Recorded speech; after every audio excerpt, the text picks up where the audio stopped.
Hello students, we were doing the revision of chapter 2nd. Today we will continue that. The chapter 2nd is polynomials. Yesterday we discussed about the polynomials and the zeros of the polynomial and the value of the polynomial at any point, and how can we find the number of zeros by just watching the graph of the polynomial. Today we will continue that. आज हम quadratic polynomials के बारे में पढ़ेंगे। देखिए, हमने पढ़ा था क्वाड्रेटिक पोलिनोमियल क्या होता है। A second degree polynomial is called quadratic polynomial.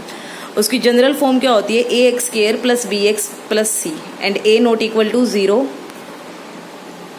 A not equal to zero, क्योंकि अगर ए जीरो हो गया तो एक्स स्क्वायर वाली टर्म दिखाई नहीं देगी, तो वो पोलिनोमियल क्वाड्रेटिक पोलिनोमियल नहीं कहलाएगा। कल हमने ये डिस्कस किया था कि अगर पोलिनोमियल क्वाड्रेटिक है या किसी पोलिनोमियल की जितनी डिग्री होती है उतनी ही उसकी जीरोज भी होती है। तो ये क्वाड्रेटिक पोलिनोमियल है जिसकी डिग्री 2 है, तो इसकी जीरोज भी कितनी होगी, 2। और जीरोज क्या थी, वेरिएबल्स की वो वैल्यू जो पोलिनोमियल को क्या बना दे, जीरो के इक्वल। तो हम एक रिजल्ट पढ़ते हैं, क्या है, मैंने लिखा then we will have 2 zeros of f of x से अल्फा एंड बीटा। मान लीजिए इसकी 2 जीरो अल्फा एंड बीटा, तो हमारे पास सम ऑफ जीरोज का मतलब है alpha plus beta will be equal to minus of coefficient of x by coefficient of x square, which is coefficient of x क्या है हमारे पास, b minus b by coefficient of x square कितना है, ए, तो माइनस बी बाय। कुछ बच्चे इसको ऐसे याद करते हैं alpha plus beta is equal to minus b by, but मैं यही प्रेफर करूंगी कि आप यही फॉर्मूला याद करें, minus of coefficient of x by coefficient of x square. Because sometime क्या करते हैं कुछ बुक वाले, एक्स का कोफिशिएंट ए दे देते हैं, एक्स स्क्वायर का बी, तो अगर आप ऐसे याद रखोगे माइनस बी बाय ए तो गड़बड़ हो सकती है। तो आप हमेशा याद रखना जो सम ऑफ जीरोज होती है वो इक्वल होती है minus of coefficient of x by coefficient of x square. It means alpha plus beta will be equal to minus of coefficient of x by coefficient of x square. ये याद करते हो कोई प्रॉब्लम नहीं, but remember कि b will be the coefficient of x and a will be the coefficient of x square. Similarly product of zeros, product मतलब multiply, जैसे alpha into beta that is equal to constant term by coefficient of x square. Here the constant term is c and the coefficient of x square is a, तो c by ए भी कह सकते हैं, हम कह सकते हैं alpha into beta is equal to c by a. But आप यही याद रखने की कोशिश करना कि product of zeros is equal to constant term by coefficient of x square. तो ये रिजल्ट बहुत ही इंपॉर्टेंट है, काम आएंगे आगे सारे, और एग्जाम पॉइंट ऑफ व्यू से भी बहुत इंपॉर्टेंट है। उसके बाद देखिए, and if we are given sum of zeros and product of zeros then the polynomial is, अगर हमें किसी पोलिनोमियल की जीरोज का सम दे दे और उसकी प्रोडक्ट ऑफ जीरोज दे दे, तब हम पोलिनोमियल कैसे पता लगाएंगे। देखिए पी एक्स क्या बनेगा उस टाइम पे, एक्स स्क्वायर माइनस यहाँ सम ऑफ जीरोज जो भी होगा into x plus product of zeros. Variable आप कुछ भी लिख सकते हो, लेकिन एक्स स्क्वायर माइनस यहाँ sum of zeros into x plus product of zero, that will be the polynomial. जब हमें sum of zeros and product of zeros mention किए हुए हैं या गिवन है, तब हम ये वाला पोलिनोमियल निकालने का मेथड यूज करेंगे। देखिए उसी टाइप का जो रिजल्ट है वो क्यूबिक पोलिनोमियल के लिए भी है हमारे पास। मान लेते हैं कोई भी एक general cubic polynomial a x cube plus b x square plus c x plus d where a is not equal to zero. तो मान इसकी कितनी जीरोज होंगी, 3 होंगी, क्योंकि इसकी डिग्री 3 है। तो लेट कर लेते हैं alpha beta gamma are its zeros. तो हमारे पास सम ऑफ जीरोज या कहें alpha plus beta plus gamma will be equal to minus of coefficient of x square by coefficient of x cube, और we can say that minus b by a because here the coefficient of x square is b and the coefficient of x cube is a, minus b by a. Sum of the product of the zeros taken 2 at a time, alpha beta plus gamma alpha is equal to coefficient of x by coefficient x of x cube. X का coefficient है c और x cube का a, तो alpha beta plus gamma alpha is equal to c by a, and the product of the zeros will be equal to minus of constant term by coefficient of x cube. Here the constant term is d and coefficient of x cube is a minus d by. याद रखने का तरीका क्या है, देखिए सबके divide में ए करना है, एक्स क्यूब का coefficient this by this, this by this, this by this, alpha plus beta plus gamma, फिर 2 की प्रोडक्ट, फिर तीनों की आपस में प्रोडक्ट, माइनस प्लस माइनस क्या करना है, minus plus minus b by a c by a d by a. तो इस तरह से याद रख सकते हो आप। ये भी रिजल्ट यूज होता है क्यूबिक पोलिनोमियल के लिए, तो इसको भी ध्यान रखना। देखिए क्वेश्चन कर लेते हैं।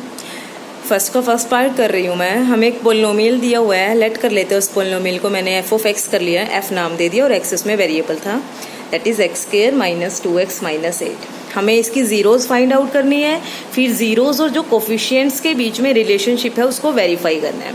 उसके लिए मैं फैक्टराइजेशन मेथड लगा रही हूँ, या कहें splitting the middle term method. कैसे था वो, जो एक्स के का कोफिशिएंट होता है, मतलब ये वाली टर्म फर्स्ट वाली और लास्ट वाली, पहले तो उसको डिक्रीजिंग पावर में लिख लीजिए, एक्स स्क्वायर वाली, फिर एक्स वाली, फिर कांस्टेंट, इसकी और इसकी मल्टीप्लाई माइनस 8x स्क्वायर। अब माइनस 2x के ऐसे दो टुकड़े करने हैं, स्प्लिट करना है इसको दो हिस्सों में, उनकी मल्टीप्लाई माइनस 8x स्क्वायर आए, तो मेरे को मिले माइनस 4 और प्लस का 2x, minus 4x plus 2x, क्योंकि इन दोनों की मल्टीप्लाई माइनस का 8x स्क्वायर और इसमें से इसको सब्ट्रैक्ट करेंगे माइनस का 2x आएगा। तो x square minus 4x plus 2x minus 8। First और सेकेंड टर्म में से x कॉमन, यहाँ बचेगा x माइनस 4, इसमें से और इसमें से 2 कॉमन, अंदर बचेगा x माइनस 4। अब इस टर्म में से और इस टर्म में से x माइनस 4 कॉमन, यहाँ बचेगा x प्लस में 2। जीरोस का मतलब क्या होता है किसी पोलिनोमियल की, जो पोलिनोमियल को जीरो के इक्वल बना दे। इट मीन्स अगर हमें इस पोलिनोमियल की जीरोस फाइंड आउट करनी है तो एफ ऑफ एक्स को जीरो के इक्वल होना पड़ेगा। एफ ऑफ एक्स किसके इक्वल आ गया, x minus 4 into x plus 2 is equal to 0, ये आ गया। अब दो नंबर की प्रोडक्ट कब जीरो होगी, आइदर ये 0 और ये 0। x माइनस 4 0 होगा तो x की वैल्यू 4 आ जाएगी, x प्लस 2 0 होगा तो x की वैल्यू माइनस 2 आ जाएगी। तो जीरोज आ गई 4 एंड माइनस 2। अब रिलेशनशिप को क्या करना है, वेरीफाई। क्या क्या था, sum of the zeros is equal to minus of coefficient of x by coefficient of x square and the product of zeros is equal to constant term by coefficient of x square. तो पहले सम of जीरोज निकालते हैं, 4 plus minus 2, 4 minus 2 is equal to 2, और इस side minus of coefficient x by coefficient of x square, coefficient of x minus 2 minus minus 2 by 1, minus minus plus 2 equal आ गया। It means sum of zeros is equal to minus of coefficient of x by coefficient of x square. First relation जो हमारा हो गया verify. तो sum of zeros निकाली, coefficient minus of coefficient of x by coefficient of x के निकाला, दोनों equal आया, तो दोनों हमने हमारा फर्स्ट रिलेशनशिप वेरीफाई हो गया। सेकेंडली रिलेशन क्या था हमारा, product of zeros is equal to constant term by coefficient of x के। उसके लिए हमने प्रोडक्ट ऑफ जीरोज निकाली, 4 इंटू माइनस 2। मैंने ब्रैकेट क्यों लगाया, क्योंकि कभी भी दो सिंबल एक साथ नहीं आते, पर मल्टीप्लाई भी और माइनस भी है तो ये एक साथ नहीं आएंगे, इसलिए मैंने यहाँ ब्रैकेट लगाया। 4 multiply minus 2 that is equal to minus 8, constant term by coefficient of x square. Constant term देखिए कितनी है, माइनस 8, और x स्क्वायर का coefficient 1, that is minus 8 by 1, that is minus 8।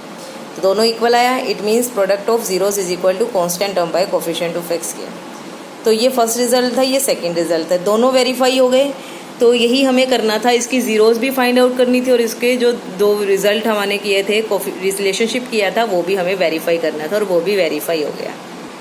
देखिए next question, find quadratic polynomial whose sum and product of zeros are √2 and 1/3। हमें वो quadratic polynomial ढूंढना है जिसकी जीरोज का सम √2 आए और प्रोडक्ट कितनी आए जीरोज की, 1/3। तो हमारे पास सम ऑफ जीरोज दिया हुआ है √2 एंड प्रोडक्ट ऑफ जीरोज दी हुई है 1/3। मैंने आपको एक फॉर्मूला बताया था कि जब हमारे पास sum and product of zeros दी हो तो पोलिनोमियल क्या बनता है, x square minus sum of zeros into x plus product of zeros. मैं वही कर रही हूँ। So the quadratic polynomial whose sum and product of zeros are given is f of x is equal to x square minus sum of zeros into x plus product of zero. X square minus sum of zeros is √2 x plus 1/3। ये polynomial बन गया। अगर अब आपसे ये question पूछा जाए इसी में कि ऐसे कितने पोलिनोमियल है क्वाड्रेटिक जिनकी सम ऑफ जीरोज √2 आए एंड प्रोडक्ट ऑफ जीरोज 1/3 आए, कुछ बच्चों के माइंड में आया होगा एक ही है। एक ही नहीं है, अगर मैं इस पोलिनोमियल को 5 से मल्टीप्लाई कर दूँ तब भी इसकी जीरोज में कोई फ़र्क नहीं आएगा। वो बन जाएगा 5x square minus 5√x plus 5/3। 5 common आ जाएगा, फिर भी उसके फैक्टर तो वही बनेंगे, जीरोज वही आएंगी। किसी भी रियल नंबर से मल्टीप्लाई करो, जीरोज सेम रहेंगी। तो ऐसे infinite many quadratic polynomials exist करते हैं जिसकी सम ऑफ जीरोज √2 होगा और प्रोडक्ट ऑफ जीरोज 1/3। और कई बार हमें ज़ीरोज़ दे देते हैं, फिर क्वाड्रेटिक पोलिनोमियल निकालना होता है। अगर हमें ज़ीरोज़ दे दी तो हम sum and product of zeros find out कर सकते हैं, तो फिर बाद में यही फॉर्मूला लगा देंगे। तो कंफ्यूज नहीं होना कि कैसे करना है। इस टाइप से यहाँ तक आप प्रैक्टिस करना एग्जाम्पल्स और क्वेश्चंस की। Thank you.